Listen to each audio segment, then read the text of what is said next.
هو مين القديس ماري جرجس اللي متسمي على اسمه كنيسة ومحطة مترو في مصر ده؟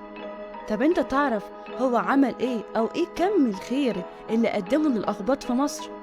بسببه دلوقتي بيحظى بالمكانة دي وسط الأقباط المصريين، واسمه بيفضل مخلد مع الشعب المصري كله، مسلم كان أو مسيحي.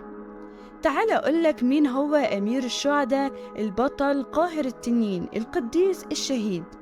ألقاب كتير ارتبطت بشكل أو بآخر بالقديس ماري جرجس الروماني.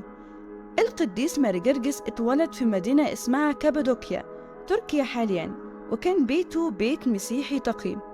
درس وتعلم تعليما جيدا والتحق بالجيش الروماني، وخدم فيه لحد ما جت فترة حكم الإمبراطور دقلديانوس، واللي اشتهر بتعذيب المسيحيين بشتى الطرق، واستشهد بسببه مسيحيين كتير رفضوا الخضوع والتبخير للأوثان. ماري جرجس كان يحظى بمكانة مرموقة جدا في الفترة دي، وفي بعض المصادر اتقال إنه كان خاطب بنت أمير، وده كان معلي من مكانته أكتر كمان. وطبعا لما اتطلب منه يبخر الأوثان رفض رفض شديد واستنكر الفعل الغريب ده. وبعد محاولات كتير من قبل الإمبراطور رفض بشكل قطعي، فأمر دقلديانوس بعذاب القديس. في مصر القديمة هنا بنشوف بعض الأسلحة المستخدمة في عذاب القديس، منها الهمبازين اللي كانت بتقطع في جسده، ونعال مختلفة مثقلة بالمسامير وأسلحة كتير مختلفة. هتلاقي صور كتيرة ليها في مصر القديمة.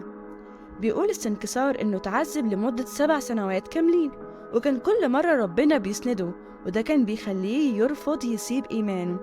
ماري جرجس أصبح علامة في تاريخ مسيحيين كتير على مستوى العالم، وأساطير كتير بيرجع أصولها للشخص العظيم اللي قدر يصمد قدام واحد من أدهى الأباطرة في عصره.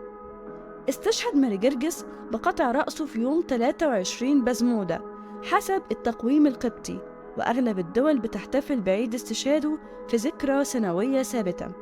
ماري جرجس بجانب كونه شخصية دينية، إلا أنه يعتبر مصدر إلهام وقدوة لأي شخص متمسك بمبادئه وإيمانه. طبعا التاريخ مليء بشخصيات زيه كتير، لكن يظل ماري جرجس واحد من رموز الشجاعة والإيمان. قصة ماري جرجس بتعتبر رمز للنصرة على الشر. وبكده تكون حلقتنا خلصت. شكرا ليكم على متابعتكم، وما تنسوش تشتركوا في الحلقة وتشاركوا في القناة.